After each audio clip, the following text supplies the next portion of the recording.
The door led right into a large kitchen, which was full of smoke from one end to the other. The Duchess was sitting on a three-legged stool in the middle, nursing a baby. The cook was leaning over the fire, stirring a large cauldron which seemed to be full of soup. "There's certainly too much pepper in that soup," Alice said to herself, as well as she could for sneezing. There was certainly too much of it in the air.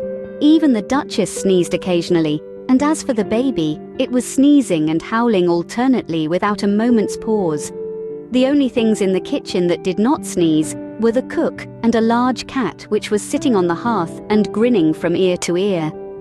"Please would you tell me," said Alice, a little timidly, for she was not quite sure whether it was good manners for her to speak first, "why your cat grins like that?" "It's a Cheshire cat," said the Duchess, "and that's why, pig." She said the last word with such sudden violence that Alice quite jumped, but she saw in another moment that it was addressed to the baby and not to her, so she took courage and went on again. "I didn't know that Cheshire cats always grinned. In fact, I didn't know that cats could grin." "They all can," said the Duchess, "and most of them do." "I don't know of any that do," Alice said very politely, feeling quite pleased to have got into a conversation. "You don't know much," said the Duchess, "and that's a fact." Alice did not at all like the tone of this remark, and thought it would be as well to introduce some other subject of conversation. While she was trying to fix on one, the cook took the cauldron of soup off the fire, and at once set to work throwing everything within her reach at the Duchess and the baby. The fire irons came first, then followed a shower of saucepans, plates and dishes.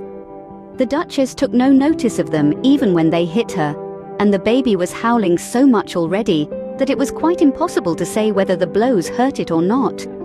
"Oh, please mind what you're doing," cried Alice, jumping up and down in an agony of terror.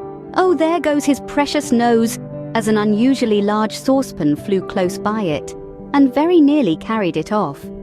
"If everybody minded their own business," the Duchess said in a hoarse growl, "the world would go round a deal faster than it does." "Which would not be an advantage," said Alice, who felt very glad to get an opportunity of showing off a little of her knowledge. "Just think of what work it would make with the day and night. You see, the Earth takes 24 hours to turn round on its axis." "Talking of axes," said the Duchess, "chop off her head." Alice glanced rather anxiously at the cook to see if she meant to take the hint, but the cook was busily stirring the soup and seemed not to be listening, so she went on again. 24 hours, I think.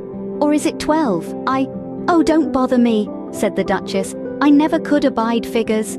And with that she began nursing her child again, singing a sort of lullaby to it as she did so, and giving it a violent shake at the end of every line.